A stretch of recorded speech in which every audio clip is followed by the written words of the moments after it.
Seed companies control 75% of the world's agricultural crop diversity.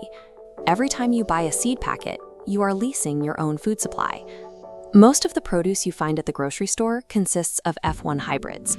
These are specific crosses achieved by combining two distinct inbred lines, bred to maximize shipping durability and shelf life rather than flavor or the ability to regenerate.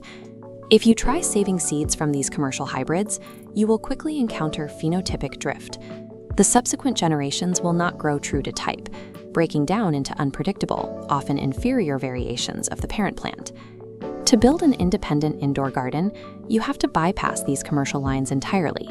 You need open-pollinated, or OP, and heirloom varieties, which reproduce reliably and provide a stable genetic baseline.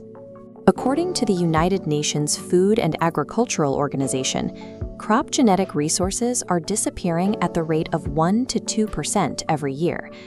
That steady decline has already culminated in an estimated 75% total loss of global agricultural crop diversity.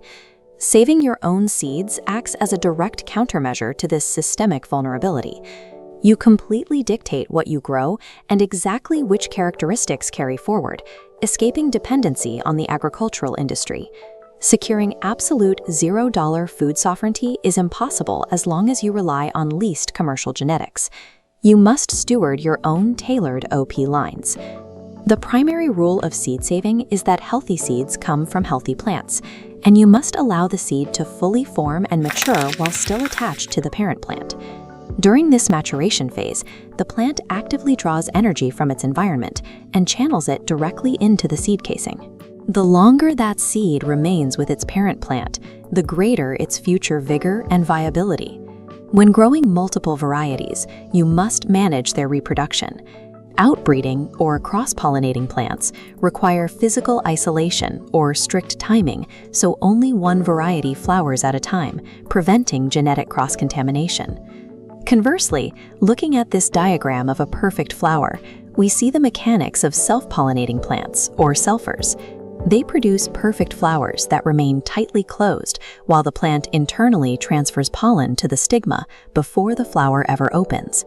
Understanding these precise reproductive mechanics means you can cultivate dense, multi-variety indoor habitats side by side without compromising the genetic purity of your seedlines. For crops like grains, brassicas, onions, and lettuce, you will use the dry processing protocol. The first step is harvesting.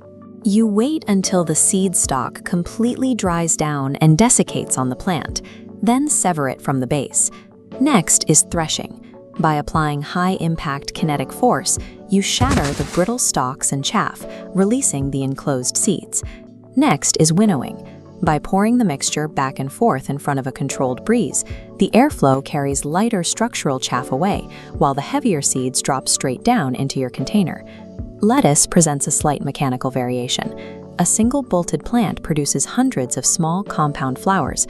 You extract them by inverting the entire plant inside a large bucket and whacking the stem against the sides to dislodge the clusters.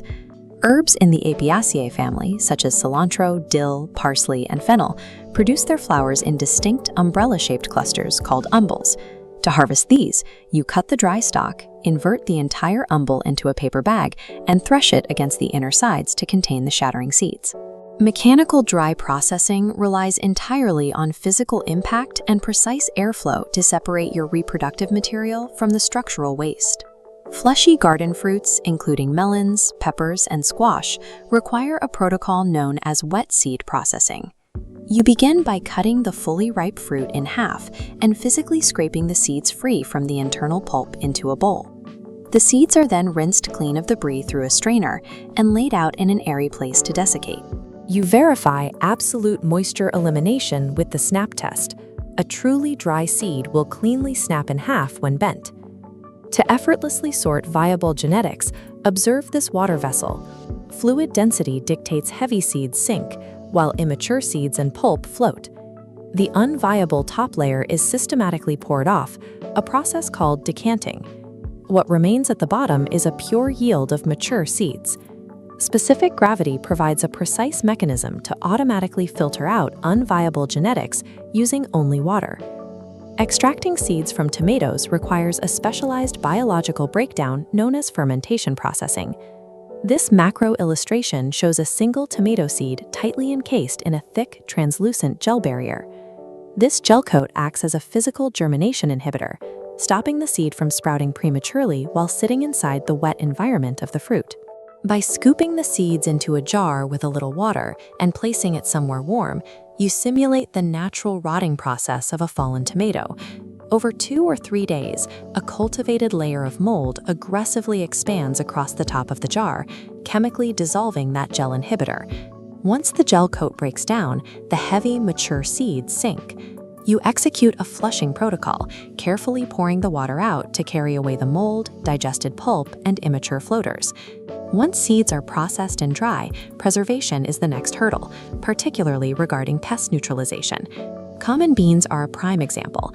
To protect the harvest, shelled beans require a mandatory 10-day dry freeze. This specifically kills microscopic bean weevils that often lay dormant inside the seed casing. The absolute rule of long-term seed storage is maintaining a cool, pest-free environment and prioritizing extreme airflow during the drying phase to ensure complete desiccation. When stored properly in moisture-proof containers within sub-zero freezers, gene banks can suspend a perfectly dry genetic line's viability for 50 years or more. However, looking at this cellular diagram, we see the critical risk of freezing damp seeds. If any internal water remains, it crystallizes into ice, expanding and violently rupturing the cellular structure, killing the seed instantly. The most flawless extraction methods are useless if you do not apply precise environmental controls to suspend and protect the genetic line indefinitely. Beyond saving seeds, vegetative propagation, or cloning, offers a technique to bypass the seed cycle entirely. Cloning allows a grower to instantly capture and replicate exact phenotypic traits. If a plant produces an exceptionally vibrant flower or a particularly hot pepper, you can reproduce it perfectly. The biological preparation phase starts 48 hours before making the cut. You must heavily water the donor plant to maximize cellular turgidity in the stems. You must also use a sterile instrument. A mandatory protocol is placing your cutting blade in boiling water for 5 minutes to ensure it is completely sanitary. A sharp surgical blade slices cleanly through the plant tissue without crushing it, exposing the inner vascular structure entirely.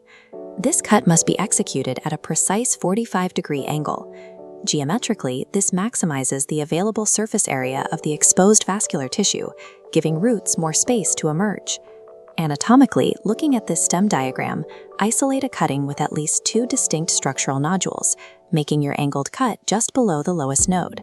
Rapidly apply a rooting solution to this newly maximized surface area, chemically stimulating root development before the tissue dries. Finally, place the cutting into a highly oxygenated, loose rooting medium like vermiculite or sphagnum moss. Within 2 to 3 weeks, a robust root system will develop. You are no longer dependent on the global agricultural supply chain. By mastering wet and dry processing, natural fermentation, and precision stem cloning, your system becomes a closed-loop engine. Save the seeds, replicate the best genetics, and unearth your true independence. Subscribe to keep the garden growing.